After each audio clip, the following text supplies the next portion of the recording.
जब तक हम दुख से भागते रहेंगे तब तक दुख हमारा पीछा नहीं छोड़ेगा, और जिस दिन पलट कर खड़े हो गए दुख से निपटने के लिए तो दुख तुम्हें छू नहीं सकेगा। बस इतनी हिम्मत रखनी है। हम बड़े महापुरुषों की बात कह रहे हैं। जब तक तुम दुख से भागोगे तो जिधर भाग रहे हो दुखालयम अशाश्वतम, दुख ही दुख है। और जब पलट कर खड़े हो जाओगे कि देखता हूं ये दुख मुझे कितना रौंदता है, अब मैं हरि शरण में होकर हर दुख सहूंगा, तो इसका नामो निशान मिट जाएगा। दुख का नामो निशान मिट जाएगा और आनंद महासुख में डूब जाओगे। पर लौटकर दुख की तरफ खड़ा होना बहुत कठिन है। दुख से पिंड छुटाकर भागने के लिए सब भाग रहे हैं, लेकिन दुख की ही तरफ भाग रहे हैं। दुखालयम अशाश्वतम, ये दुर्लभ बात है। पर इसके लिए कमर कसना होगा कि हमें चाहे जितना दुख पड़े हम उस दुख को सहेंगे। संसार की तरफ जाने वाले को दुख ही दुख है, पर प्रभु की तरफ चलने वाले को थोड़ा दुख है। जैसे ऑपरेशन में कष्ट ही कष्ट है, पर इंजेक्शन शून्य का लगाकर बेहोशी का लगा के थोड़ा बस कष्ट है, फिर आप भूल जाएंगे। ऐसे ही थोड़ा जब तक तुम्हें होश है देह का तब तक ये कष्ट है। जहां आपके अंदर प्रेम का इंजेक्शन लगा फिर हर कष्ट सुखप्रद दिखाई देता है। धन्य है महापुरुषों का जीवन। जब उनके चरित्रों को पढ़ो तो हृदय विदीर्ण होता है कि कैसा समर्पण। श्री तुकाराम जी के महाराज के कितना भारी कष्ट सहते हुए वो कितनी उच्च कोटि की दशा को प्राप्त हुए। हम इसीलिए कहते हैं कि कष्ट के बचने के लिए बचाव पक्ष में होकर जब आप संसार की तरफ भागोगे तो दुख तुम्हें छोड़ेगा नहीं, रौंद देगा। और जब तुम मुड़कर खड़े हो जाओ, आओ तुम्हें जितना देना है देख लो, कितना दुख दोगे, वो अपने आप दुख सुख के रूप में बदल जाएगा। ये लिख लो दिमाग में, डरना नहीं है। श्री तुकाराम जी से किसी ने पूछा, वैसे आत्मचरित्र वर्णन करना महापुरुषों के लिए बड़ा कठिन होता है। अपनी प्रशंसा या अपने चरित्र पर जब उनके जन पूछते हैं तो करुणा करके वो बताने लगते हैं। तुकाराम महाराज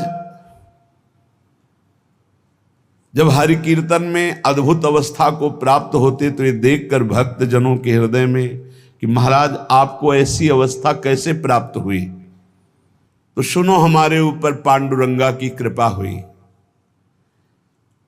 पहली, मेरा जन्म आप लिख रहे हैं चतुर्वर्ण में हुआ।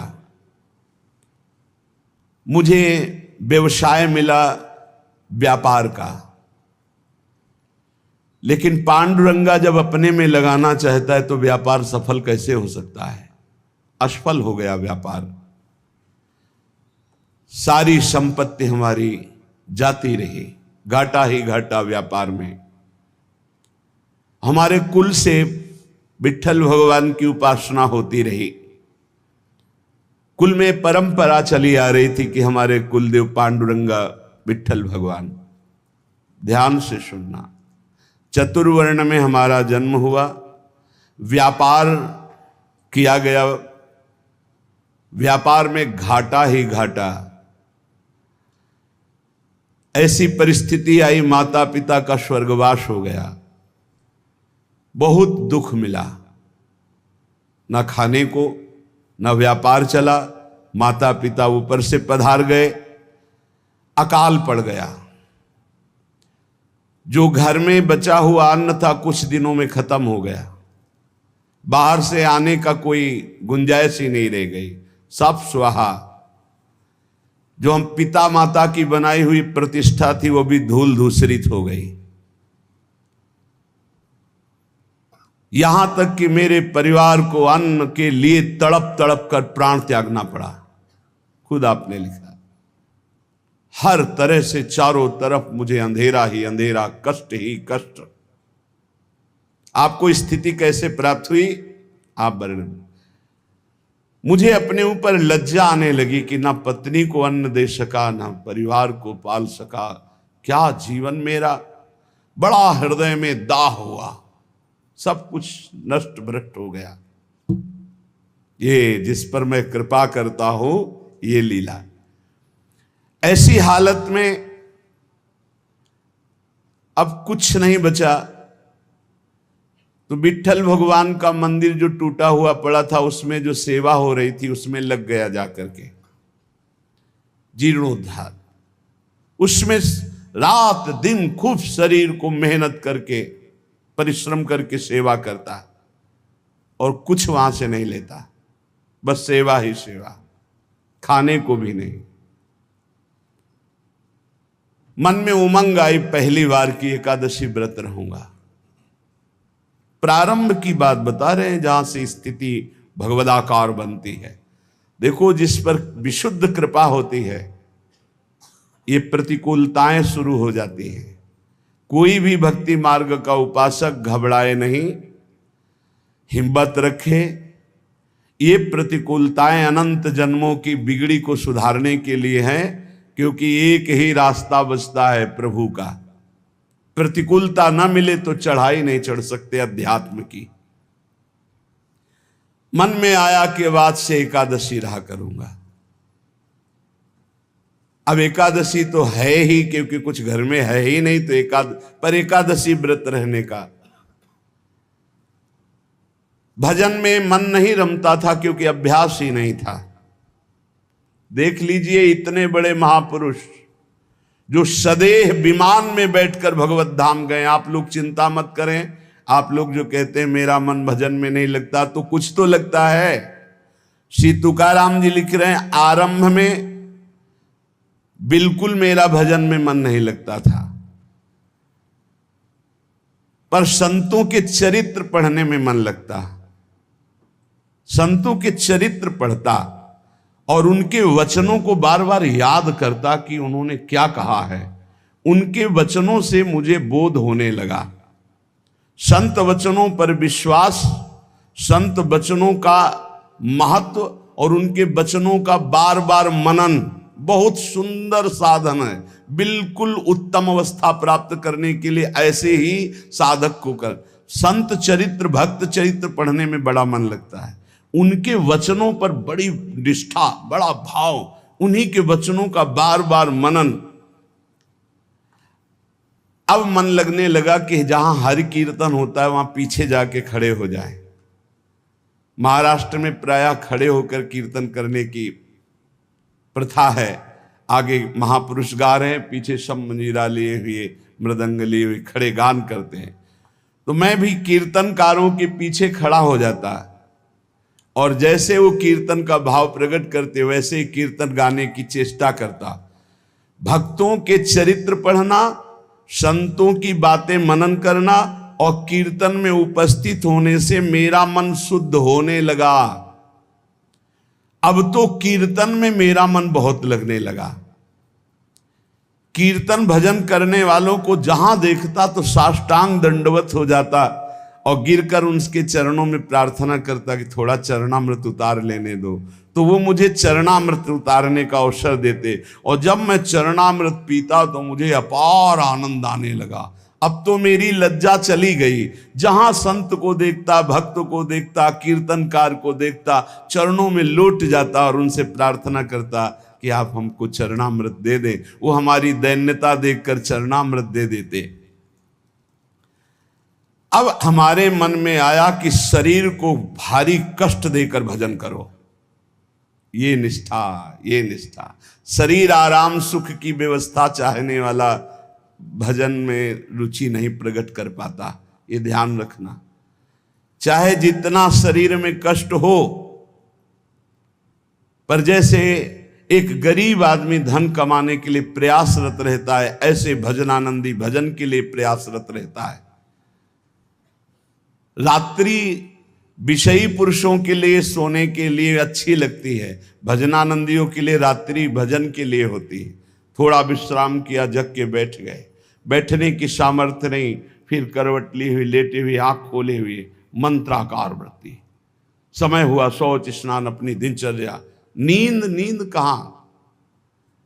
जब तक भगवत साक्षात्कार नहीं तब तक नींद कहां, और जब भगवत साक्षात्कार हो गया तो नींद कहां? क्योंकि तमोगुण का पूर्ण नाश हो जाता है, त्रिगुणातीत अवस्था प्राप्त हो जाती है। ये निश्चय हुआ कीर्तन में जाने से, भगवत भक्तों के चरित्र पढ़ने से, भगवत भक्तों के वचन मनन करने से, भगवत भक्तों का चरणामृत पीने से, भगवत भक्तों के चरणांग में साष्टांग दंडवत करने से, कि शरीर को कष्टप्रद करके खूब भजन किया जाए। ये बड़े भाग्यशाली जो ये शब्द समझ पावे। शरीर को कष्ट रखते हुए भजन करना, चैन नहीं लेने देना, ये बड़े भाग्यशाली होंगे सो ये बात पकड़ पाएंगे। अब शरीर को कष्ट, अब बैठे हैं, जैसे श्री महात्मा बुद्ध जी ने कहा, इहासने सुस्यति में शरीरम, मेरा शरीर इसी आसन पर बैठकर सूख जाए, हड्डी टूट जाए, मांस गलित हो जाए, लेकिन जब तक ब्रह्मबोध नहीं होगा मैं उठूंगा नहीं। ये निष्ठाएं महापुरुषों की पकड़नी होती है। शरीर को बहुत सुखद नहीं, उचित भोजन, उचित नींद, रात दिन भजन। मैंने भगवत भजन में शरीर को घिस डाला, तुकाराम जी के, रात दिन कीर्तन, रात दिन भजन। अब अच्छा लगने लगा तप, कष्टप्रद भजन, कष्टप्रद शरीर और खूब भजन अच्छा लगने लगा। ये मन का एक स्वभाव है, इसे भोगों में लगा दो तो ये भोगों की अभ्यास बढ़ाता चला जाएगा, और भजन में लगा दो तो भजन का अभ्यास बढ़ाता चला जाएगा। जब अन्न त्यागा, फलाहार में आए, तब फलाहार भी त्यागने की इच्छा जागृत हो गई कि सावन भर केवल जल पी कर रहेंगे, गंगा जल पी कर रहेंगे। बड़ा उत्साह, त्याग की तरफ तरो तो मन क्रम बाई क्रम त्याग बढ़ाता चला जाता है, और भोग की तरफ बढ़ो तो मन क्रम बाई क्रम भोग बढ़ाता चला जाता है। ये चतुर उपासक त्याग की तरफ बढ़ता है, अविवेकी भोग की तरफ बढ़ता है। इस प्रकार मेरी परमार्थ की साधना आरंभ हुई। कथा सुनना, कीर्तन में सम्मिलित होना और संतों से प्यार करना। संतों को देखते ही एकदम लौट जाना, ऐसा लगना कि हो भाग्य। ये प्रायः महापुरुषों की वाणियों में पाया गया। गोस्वामी तुलसीदास जी कहते हैं, जैसे मेघ को देखकर मोर कुहुक पड़ता है, नाचने लगता है, ऐसे संत को देखकर जो भक्त आनंदित हो जाता है, ओहो अहो भाग्य, आज संत दर्शन हुए, और मन नाच पड़ता है। उसके हृदय में भगवान प्रेम वर्षा करते हैं। हमारा चित्त बस दो ही जगह लगने लगा, कथा कीर्तन और संत जन। परहित की बात आती तो शरीर की परवाह न करके दूसरों की सेवा करने में बड़ा सुख मिलने लगा। मेरी अवस्था देख करके जो मेरे स्वजन हैं उनको अच्छा नहीं लगा। नहीं लगेगा अच्छा, एक एक बात बैठा लो। कई लोग शिकायत करते हैं, परिवार के लोग हमसे ठीक से बात नहीं करते, हमारा उपहास करते हैं। आपका क्या, बड़े महापुरुषों का किया। परिवार के स्वजनों को ये अच्छा नहीं लगता, हमारा भजन, हमारा संत प्रेम, हमारा परोपकार, उनको देखी ये नहीं गई। भाई बंद, स्त्री, ये सब हमारा जो ये भाव है इसके विरुद्ध करने लगे। ग्रह प्रपंच में आसक्त जन मेरे भाव का विरोध करने लगे, मुझे निषेध करने लगे। संत दर्शन, संत सेवा, कीर्तन, भगवत कथा, ये स्वयं उनके वचन हैं। मैंने अपने हृदय में निश्चय कर लिया था, कठोर हृदय बना लिया था, हर दुख सहूंगा पर अब पांडुरंगा को नहीं छोड़ूंगा, अब विट्ठल को नहीं छोड़ सकता। किसी की कोई भी परवाह ना करके, घर परिवार के लोग इतना प्रपंच किए, मैं किसी की बात नहीं सुनता। पकड़ो बात, बिल्कुल ये सोधी हुई बात इसीलिए सुना रहा हूं कि प्रायः हर भक्त के जीवन में ऐसा ही होता है जो सच्चाई से चलता है। घर प्रपंच की बातें मेरे को बहुत सुनाई गई, बड़ा विरोध किया गया, पर मैंने निश्चय कर लिया, हृदय कठोर बना लिया, इस जन्म में अब भगवान को नहीं छोड़ूंगा। फिर मेरे मन में आया कि जड़ मूल से इस प्रपंच को उखाड़ फेंकूंगा। अब तो जब हमारे परिवार के जन हमारा विरोध करते तो मैं ना देखता ना उनकी बात सुनता और जोर जोर से कीर्तन करता। करो विरोध, कितना करोगे। राम कृष्ण हरि, जय राम कृष्ण हरि, जय विठल जय विठल। अब वो निंदा करें, वो उपहास करें, वो भगवत कीर्तन कर रहे हैं। जड़ से उखाड़ फेंकूंगा इस प्रपंच को। स्वजन अपनी ओर खींचते और विठल अपनी ओर खींचते, यही चलता है साधक के। एक तरफ भगवान का आकर्षण, एक तरफ माया का आकर्षण। पर हमने भगवान की तरफ, परमार्थ की तरफ कदम जोर से बढ़ाए। अब साधक का यह निर्णय है कि तुम माया के आकर्षण में जाते हो या प्रभु के आकर्षण में। लोग बार बार हमसे कहते कि तुम प्रवृत्ति मार्ग में हो, गृहस्थ धर्म में हो, तुम्हें ऐसा नहीं करना चाहिए। मैंने किसी की नहीं सुनी। अब इस जन्म में मुझे भगवत प्राप्ति करनी है। तुम्हारे किसी के उपदेश हमारे दृढ़ निश्चय को नहीं बदल सकते। इतनी खींचातानी जीवन में उपस्थित हो गई कि सत्य की पहचान के लिए मुझे मन को समझाना पड़ा कि तू मेरा साथ दे दे। अब जगत में तो कोई साथ नहीं दे रहा। अय मन, तू मेरा साथ दे दे, तू मेरा साथी बन जा और सत्य स्वरूप भगवान श्री हरि के पथ का अनुसरण कर, तू कृतकृत्य हो जाएगा। तुकाराम जी महाराज कह रहे, कोई साथ नहीं दे रहा। अय मन, तू तो मेरा साथ दे दे, मेरा साक्षी बन जा और भगवान सत्य स्वरूप हैं, उनके मार्ग का अनुसरण कर। इस असत्य संबंध, पति पुत्र परिवार, ये मिथ्या नश्वर प्रपंच भोग, तिलांजलि दे दे मन, तू मेरा साथी बन जा। मैंने बहुत लोगों के मतों को नहीं माना। मेरे हृदय में नित्य और अनित्य का विवेक जागृत हो चुका था, इसलिए मैंने सत्य को पकड़ा। केवल भगवान का मार्ग ही सत्य है, न ये संबंध सत्य है, न ये संसार सत्य है। इस प्रकार जब मैंने श्री हरि चरण प्राप्ति के लिए दृढ़ निश्चय कर लिया, तो उसी समय भगवान मेरे सदगुरु के रूप में पधारे। श्री बाबा चैतन्य ने मेरे हृदय देश में प्रकाशित होकर के श्री राम कृष्ण हरि इसका उपदेश किया। वही कीर्तन करते थे, पर वही गुरुदेव आकर हृदय में उपदेश किए, जिसे कहते हैं स्वप्नादेश। उपदेश किया कि अब तुम श्री राम कृष्ण हरि ही कहो। मैंने अब दृढ़ विश्वास कर लिया कि जो जप रहा था वो गुरुदेव ने दे दिया। अब तो किसी भी तरह मैं इसे नहीं छोड़ सकता। विश्वास चित्त में धार लिया कि मेरा भोजन भी राम कृष्ण हरि, मेरी प्यास भी राम कृष्ण हरि, मेरे प्राण भी राम कृष्ण हरि, मेरा सर्वस्व राम कृष्ण हरि। निश्चय कर लिया, बड़ा सहारा मिल गया। पहले जपते थे, वही जब गुरु ने दिया तो बड़ा सहारा मिल गया, परिपक्व हो गया। अब तो बैठ करके 24-24 घंटे नाम कीर्तन, क्योंकि निश्चय पहले ही कर लिया था शरीर को कष्ट देकर भगवत भजन करना। ये बहुत जल्दी भजन रंग लाता है।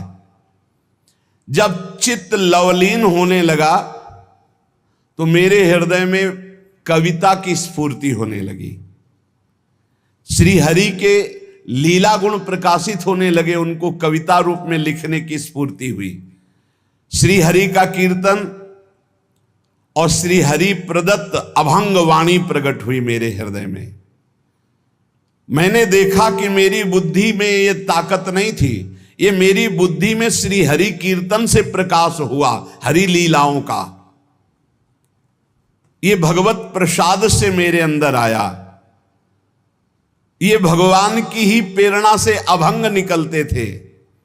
मैं गदगद होकर के अश्रु प्रवाह करने लगा कि कैसी कृपा की मेरी बुद्धि में एक भी लीला नहीं थी और आज लीलाओं की बाढ़ आ रही, गुणों की बाढ़ आ रही है। मैंने श्री हरि चरणों के प्रति और दृढ़ विश्वास और दृढ़ श्रद्धा प्रकट हुई। क्रम चलता रहा। बीच में रामेश्वर भट्ट के द्वारा बड़ा हमारे साथ निषेध आघात हुआ। मैंने भगवान की कृपा समझी, निषेध आघात हुआ, उसको भी सहा। बड़े विघ्न डाले जाते हैं, ये माया भगवती बड़ी विचित्र है। भगवान की प्रेरणा से मैंने उसको भी सहा। समाज का विरोध, घर का विरोध, माया का नाना प्रकार तांडव, खाने को नहीं, हर अव्यवस्था। चलो भजन, यहां जरा सा कामना पूर्ति नहीं होती, बोले अश्रद्धा हो गई भगवान में। ये कोई भगत है? भगवान ही हमारे प्रीतम हैं, उन्हीं को प्रसन्न करना है, इसलिए नाम कीर्तन और सुंदर कवित्व रचना करके उनको सुनाता। जब मैं ऐसा करता तो बहुत लोगों ने मुझे अनुचित ठहराया। इन बातों को बहुत पकड़ना है, हिम्मत से चलना है। बहुत लोग विरोध करने लगे। जो मेरी लिखी हुई वाणी थी, बड़ा विरोध होने लगा। इस विरोध से मेरा चित्त यूं दुखी हुआ कि हे हरि, आप प्रेरित करते हो, सो मैं लिखता हूं, सो मैं गाता हूं, फिर ये विरोध क्यों? जब मुझे लगा कि मेरे हरि ही नहीं चाहते हैं, तो जितने अभंग रचना की थी सबको लेकर के इंद्रयाणी नदी के दह में जाके डुबो दिया। विरोध कर रहे थे। भगवान के द्वार पर जाकर के, विट्ठल भगवान के द्वार पे, न खाना न पीना, उदास बैठ गया। आप तो ही वाणी प्रकट करते हो, आप ही अभंग लिखाते हो, फिर इतना विरोध करवा दिया, जाके इंद्रायणी में डुबो दिया बाड़ी जी को। अब दर्शन करने वाले तो दर्शन करके चले जाते, ठाकुर जी का शयन हो जाता, फिर ठाकुर जी का मंगला प्रभात दर्शन होता, फिर ऐसे कई दिन व्यतीत हो गए, न खाना न पीना और चुपचाप द्वार पर बैठे रहना। दया आई पांडुरंगा को और साक्षात प्रकट हुए जब कोई नहीं था रात्रि में, वहीं दरवाजे पे पड़े रहते, और कहा कि मेरे भक्त को ये सहना पड़ता है, तुम मेरे प्रिय हो, मैं ये देखना चाहता हूं तुम कितना सह सकते हो। तुमने सहा, तुम्हारी वाणी जल में नहीं डूबी है, वो मेरी गोद में रखी हुई है। तुमने जल में डाला था, मैंने उसे गोद में लिया है। देखो सारे अभंग ज्यों की त्यों ऐसे मेरे पास है।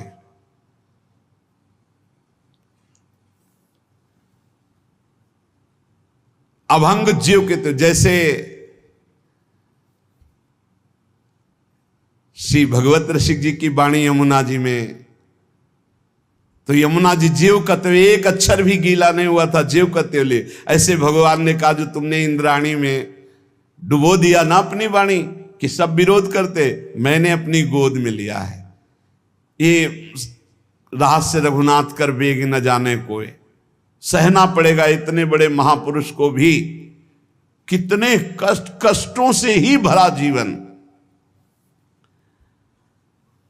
तुकाराम जी, भगवान का सगुण साक्षात्कार करके भगवान से बात हुई, भगवान ने दर्शन दिया।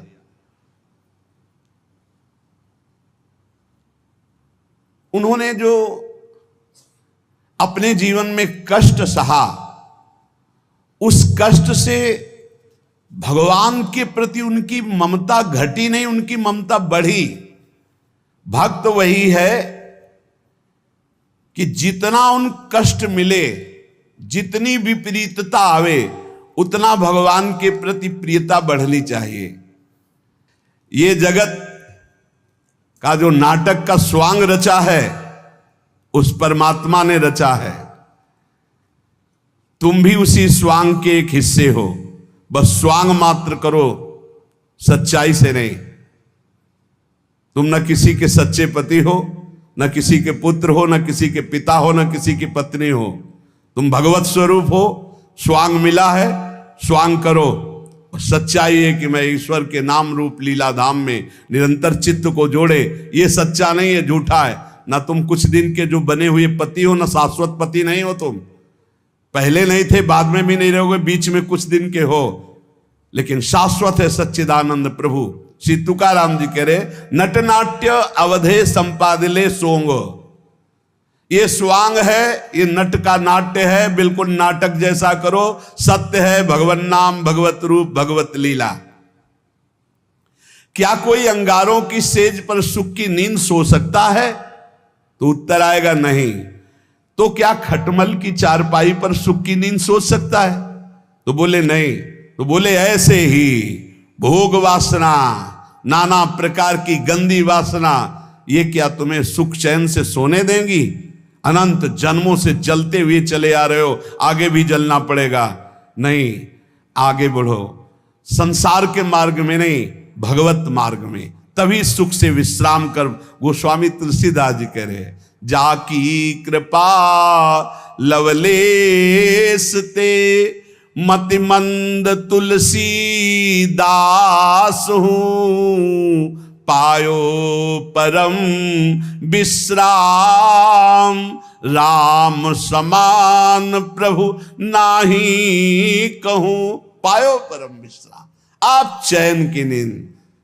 काहू के बल भजन को काहू के आचार, व्यास भरोसे कुंवर के सोवत पाव पसार। चैन की नींद, ये अंगारों की सेज पर पड़ना है, जो भोगों में, जो नाना प्रकार की वासनाओं, मानो खटमल की चारपाई पर। कहां चिंता शोक भय से युक्त कहीं नींद आती है?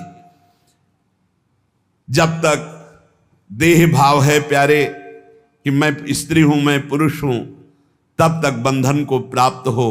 भाव ही देह भाव को नष्ट करेगा, भगवत भाव कर्म बंधनों को नष्ट करेगा। दही मत कर जब उससे मक्खन निकाल लिया जाता है, तो मक्खन छाछ में डालने से ऊपर ही रहता है, कभी डूबता नहीं है। जब तक मथा नहीं गया था तो एक में ही एकम एक था, और जब मथ कर दही को मक्खन निकाल लिया गया तो फिर उसे छाछ में छोड़ दो, फिर नहीं मिल सकता। ऐसे ही खूब नाम जप करके पहले जीवत तो नष्ट कर दो, फिर संसार में रहोगे तो ऐसे रहोगे जैसे छाछ के ऊपर मक्खन रहता है, कभी मिल नहीं सकता। तुकाराम जी कहते हैं, दही से पहले मथ करके मक्खन अलग कर लो, फिर मिलाना भी चाहोगे तो चाहे जितना प्रयास करो मिलेगा ही नहीं। ऐसे ही एक बार तुम देह भाव से अलग हो, नाम जप करके ऐसा ज्ञान प्राप्त करो, फिर संसार में तुम्हें कोई नहीं बांध सकता। प्यासा प्यासे की हालत जानता है, भूखा भूखे की हालत जानता है। ऐसे ही भगवत मार्ग का पथिक, केवल भगवत मार्ग के पथिक ही भगवत मार्ग के पथिक को जानते हैं, दूसरे नहीं जान सकते। दूसरों को तो आश्चर्य लगता है, ऐसा कैसे हो सकता है कि घर में खाने को नहीं, हर कष्ट हर, और वो खूब नाच नाच करके नाम कीर्तन कर रहे हैं। ऐसा कैसे हो सकता है कि घर में इकलौते पुत्र का 100 पड़ा हुआ है और वो नाम कीर्तन कर रहे हैं? ऐसा कैसे हो सकता है कि क्षण क्षण पर कष्ट दिया जा रहा है और वो हरि हरि हरि मेरा हरि मेरा हरि? ऐसा कैसे हो सकता है प्रहलाद जी? ऐसा कैसे हो सकता है? 22 बाजारों में मार कोड़े खाल खींच ली गई, फिर भी ना तो भक्ति में फर्क पड़ा ना भक्त में फर्क पड़ा। वैसे ही भक्ति, वैसे ही मुख प्रसन्न। कैसा कैसे हो सकता है? ये बात जैसे प्यासे को प्यासा जानता है, भूखे को भूखा जानता है, ऐसे ही भगवान के भक्त को सिर्फ भगवान का भक्त जानता है। ये विषयी सांसारिक प्रापंचिक लोग उसे नहीं जान सकते। तुकाराम जी कहते हैं, माया योग से जीव दुर्दशा को प्राप्त हो रहा है और भक्ति योग से महासुख को भोगेगा। इसलिए माया योग से हटो और भक्ति योग को प्राप्त करो। अनित्यम सुखम लोको मिमम प्राप्य भजस्व माम। ये संसार के नाशवान सुख भोगों से मन को हटाओ, लोक के भोग तुम्हें दुर्गति को प्राप्त करा देंगे। प्राप्य भजस्व माम, मुझे भजो, भगवान कह रहे मेरा स्मरण करो। बाटे या जनाचे थोर व आश्चर्य विषय वडिम भूतले जीव।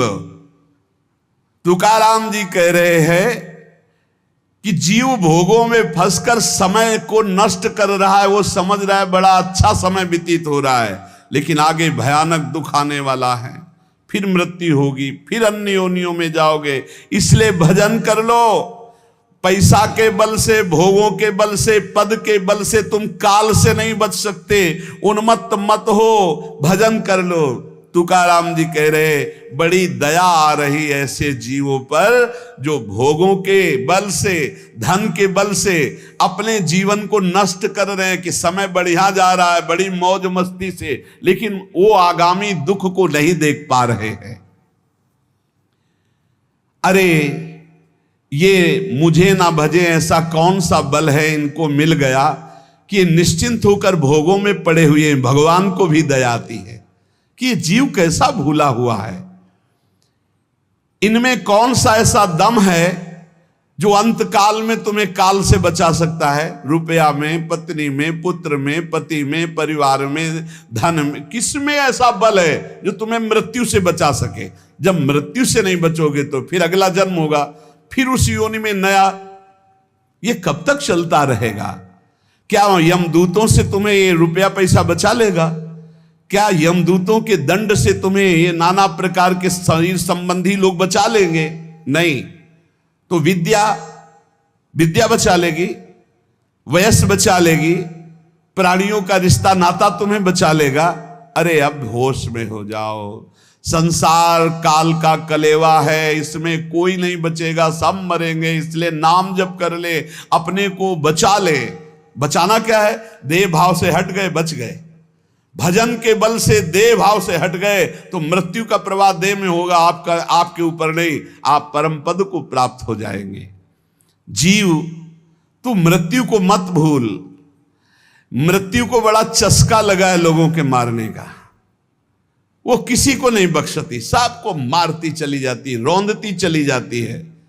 एकमात्र नंद नंदन यशोदानंदन है जो तुम्हें मृत्यु से बचा सकते हैं, देह भाव रहित करके। चाहे कोई कितना बुद्धिमान हो, क्या चीनी से ऊख बना सकता है? गन्ना बना सकता है? गन्ने से चीनी तो बन गई, लेकिन चीनी से गन्ना खड़ा कर सकता है फिर? कभी भी कितना भी बड़ा विज्ञानी हो, गन्ने से चीनी बन गई, गन्ने का रस फिर उबाला गया, फिर वो चीनी बनने के अधिकार में आ। पर चीनी से गन्ना बना सकता है? तो बोले नहीं। तो बोले वैसे दिमाग खर्च कर ले, तू जन्म जन्मांतर में मृत्यु के चक्कर में पड़ा हुआ है। जब तक तू भगवान का भजन नहीं करेगा तब तक तू सुख नहीं प्राप्त कर सकता। सुख सिंधु से तू प्रकट हुआ है, अब सुख सिंधु का भजन कर ले, नहीं तो तू सुख सिंधु खड़ा नहीं कर सकता संसार में। मकान बना के करोड़ों अरबों रुपया जमा करके नाना प्रकार, जैसे चीनी से फिर ऊख नहीं बनाया जा सकता, ऐसे तू लाख उपाय कर ले अपनी बुद्धि से। इस दुखालय संसार में तू है सुख स्वरूप, लेकिन तू सुख नहीं पा सकता बिना सुख सिंधु का भजन के। गर्भवास में तूने वादा किया था कि हर जीव वादा करता है, एक बार मुझे यहां से निकाल दो, मैं भजन करके भगवान को प्राप्त करूंगा। अरे उस वादे को भूल गया।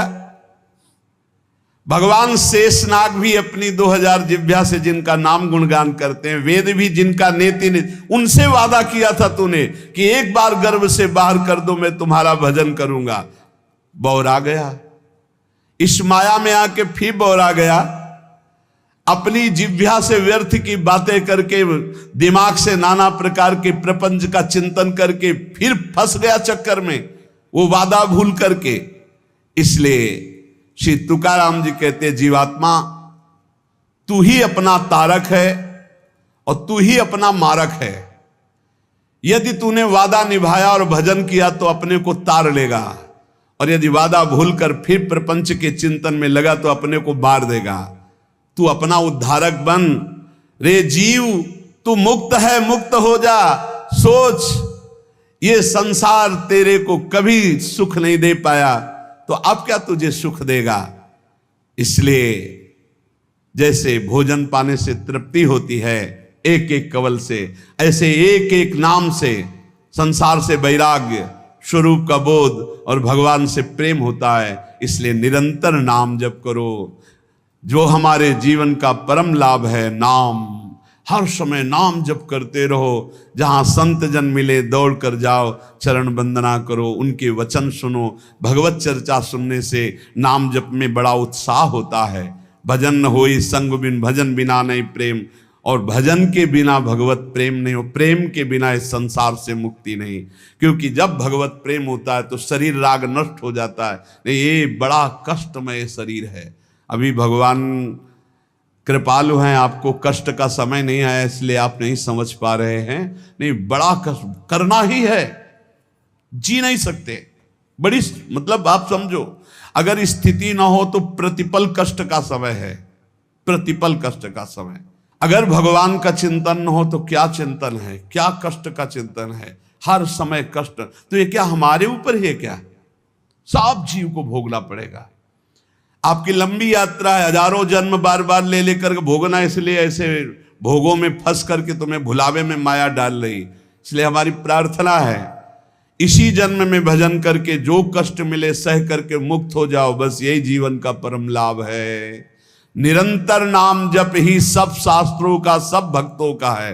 देखो तुकाराम जी की बात सुनी कि पूरा जीवन कष्ट में, यहां तक ऐसी स्थिति आई कि अन्न के बिना पत्नी मर गई, बच्चे प्राण पोषण के लिए अन्न नहीं रहा, लेकिन भक्त ने अपनी निष्ठा नहीं तोड़ी। निरंतर नाम कीर्तन, संत चरणामृत, संत चरण रज का सेवन करके ऐसी ऊंचाई पर पड़े कि आखिरी में जब तो भगवान वो कह रहे, देखो भगवान श्री हरि विमान लेकर आ रहे हैं। भगवत पार्षद आए, विमान आया, सबसे प्रणाम किया और विमान में चढ़कर तुकाराम जी भगवान के धाम को गए। भक्तों के शरीर ऐसे छूटते हैं, उनको स्मृति ही नहीं रहती कब शरीर छूट गया, और दिव्य देह से भगवान के समीप चले जाते हैं। यही लाभ लेने के लिए हमें जन्म मिला है। खूब नाम जप करो, किसी का बुरा मत करो, किसी की निंदा मत करो। ये सब बातें हमारे भजन से हमें विघ्न पहुंचा करके अलग कर देती। और भजन भजन यही जीवन का सार है। जितना भजन कर लो, नहीं मृत्यु नजदीक आती चली जा रही।